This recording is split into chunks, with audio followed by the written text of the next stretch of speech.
Assalamualaikum warahmatullahi wabarakatuh.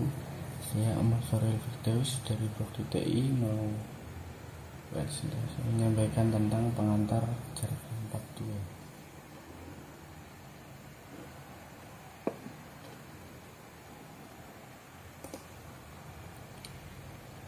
Yaitu rencana pembahasan OSI layer dan hardware di jaringan. OSI layer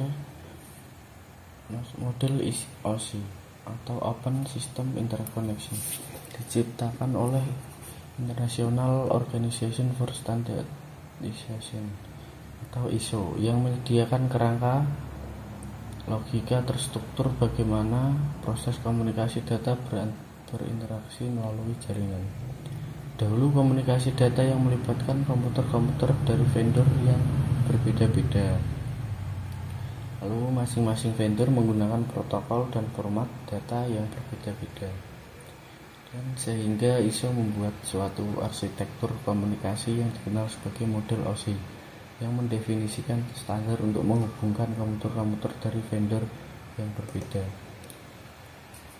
Kemudian 7 model OSI layer, yaitu yang pertama physical layer, yang kedua data link layer, yang ketiga network layer, yang keempat transport layer, yang kelima session layer, yang keenam presentation layer, yang ketujuh application layer.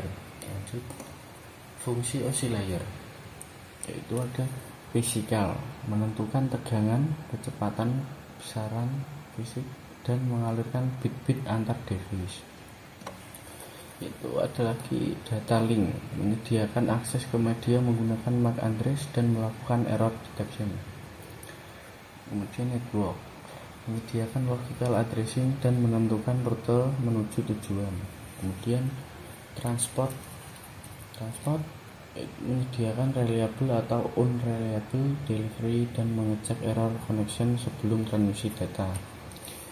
Itu session, memisahkan data dari berbagai aplikasi. Presentation, menyajikan data dan menangani proses seperti enkripsi data. Dan application, menyediakan user interface. Lanjut, cara kerja OSI layer, yaitu informasi berawal dari layer application, informasi kemudian melewati layer presentation dan layer session. Pada tahap ini biasanya belum dilakukan transformasi data.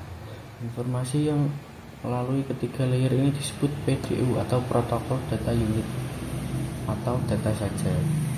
Setelah sampai di layer transport, data akan mengalami transformasi ke bentuk lain yang disebut segmen. 3. Segmen mengalir ke layer network dan kemudian diubah menjadi paket. 4. Paket mengalir ke layer data link dan kemudian diubah menjadi frame. 5. Terakhir, frame mengalir ke layar physical dan kemudian diubah menjadi bits atau bit-bit. 6. Pada layer ini bit-bit diubah menjadi besaran fisik seperti alur listrik, gelombang elektromagnetik dan sebagainya. Kemudian physical layer untuk mendefinisikan media transmisi jaringan, sinkronisasi bit, arsitektur jaringan atau seperti Ethernet, dan topologi jaringan dan pengabelan.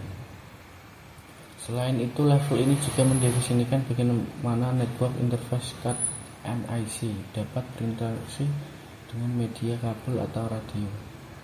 Data biner dikodekan dalam bentuk yang dapat ditransmisi melalui media jaringan, sebagai contoh kabel, transceiver, dan konektor yang berkaitan dengan layer fisikal.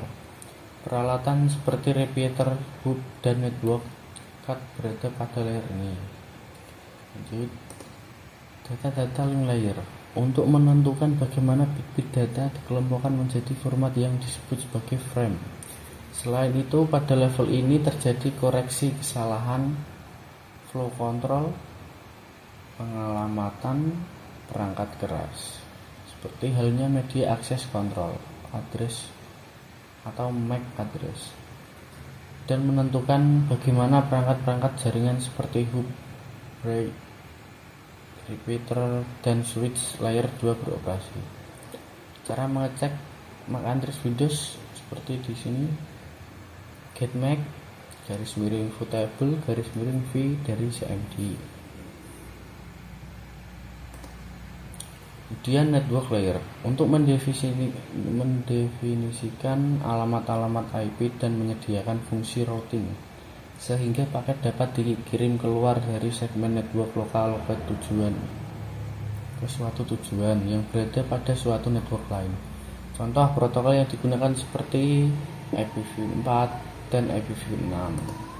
Kemudian ada transport layer untuk memecah data ke dalam paket-paket serta memberikan nomor urut ke paket-paket tersebut sehingga dapat disusun kembali pada sisi tujuan setelah diterima.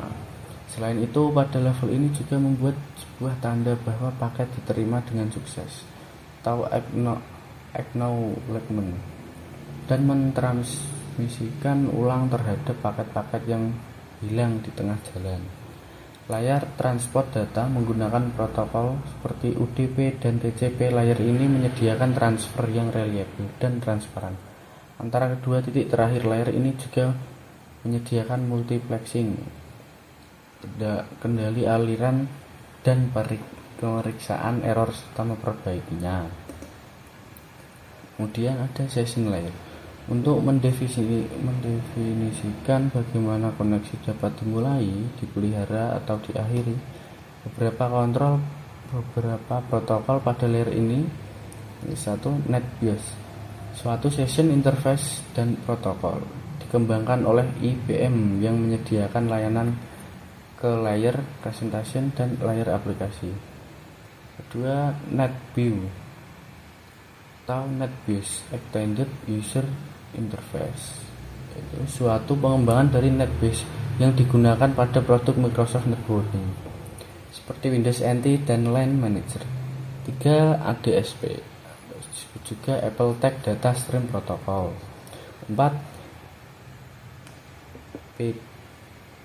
atau Printer Access Protocol yang terdapat pada printer PostScript untuk akses pada jaringan Apple Tag. Kemudian presentasi layer untuk mentranslasikan data yang hendak ditransmisikan oleh aplikasi ke dalam format yang dapat ditransmisikan melalui jaringan. Kemudian protokol yang berada pada level ini adalah perangkat lunak redirector atau redirector software seperti layanan workstation dalam Windows NT dan juga network shell semacam Virtual Network Computation VNC atau Remote Desktop Protocol RDP. Kemudian ada application layer sebagai antarmuka dengan aplikasi dengan fungsionalitas jaringan, mengatur bagaimana aplikasi dapat mengakses jaringan dan kemudian membuat pesan-pesan kesalahan. Dan protokol yang berada dalam lapisan ini adalah HTTP, VVTP, SMTP, dan NFS. HTTP sama dengan port 80 atau 8080. HTTPS dengan 143. Hardware di jaringan komputer ada berbagai macam, seperti router, switch, modem, access point, kabel jaringan, network interface card atau NIC, server, firewall, dan lain-lain.